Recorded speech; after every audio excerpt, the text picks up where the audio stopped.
"Have you got somewhere safe to go?" asks the barrister after the verdict, his dark brows knit together with anxiety.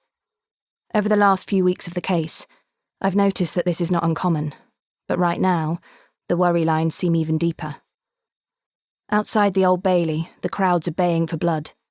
We're in a small room inside the building. The place is like a rabbit warren, with so many stairs and levels that there's no way I could find my way out alone. Somewhere safe to go, too. It occurs to me that I should have thought of this before. "Yes," I say.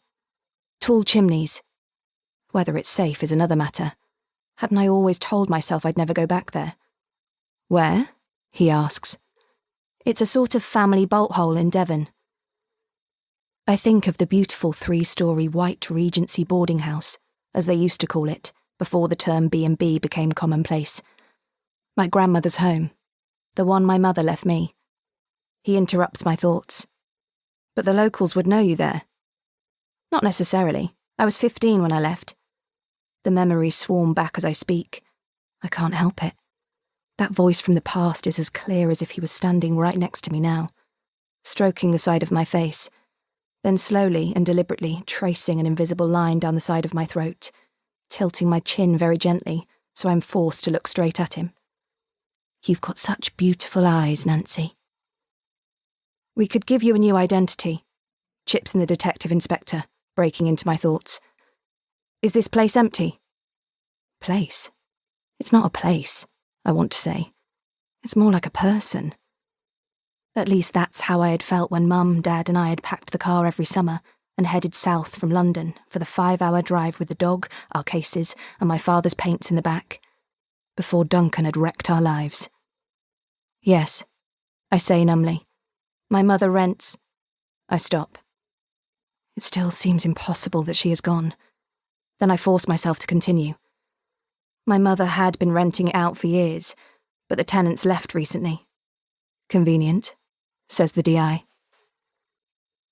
He speaks as though I have engineered it, as if it was I who had been imprisoned for life instead of Martin. Not for the first time. I wish my defence barrister had been a woman. The same goes for the DI. I can't help it. I'm naturally distrustful of men. "I'm afraid that, through no fault of your own, you've been given what is known as a silent sentence," says the barrister grimly. "What do you mean?" I ask. He shakes his head. "Crime, like fame, tends to rub off on anyone connected with the accused, and the convicted. You're the nearest they can get to Martin." My mouth goes dry. "What might they do to me?" The DI chips in again. "Send you nasty emails, put excrement through your letterbox, you name it, they can do it." I wince. The barrister notices. "These pressures that they put on you, Nancy," he says, in a kind voice, "might make it hard for you to live a normal life. That's why some families of prisoners say they feel as if they are serving a silent sentence, even if they're innocent." Even if they're innocent. Does the Crown prosecutor still believe that I had something to do with the murder of my own mother and stepfather? I feel sick inside. Who are they? And why might they persecute me? The DI gives a hoarse laugh. "Joe Public. Anyone reading the case in the paper or online or hearing someone else talk about it? Someone you might have known years ago, perhaps, and who recognises your name. A busybody, a fantasist. You'd be amazed at the folk who are glued to murders like this, especially when it's a high-profile victim, as in this case." There's a pause for breath. Isn't that enough? But the list continues. The press, the man or woman next door, a total stranger, a nutter, someone who feels that your brother hasn't been punished enough, or that the whole truth hasn't come out. "Stepbrother," I remind him quickly. "Yes, of course, sorry." The shouts are getting louder now. "Get the bastard! Kill him!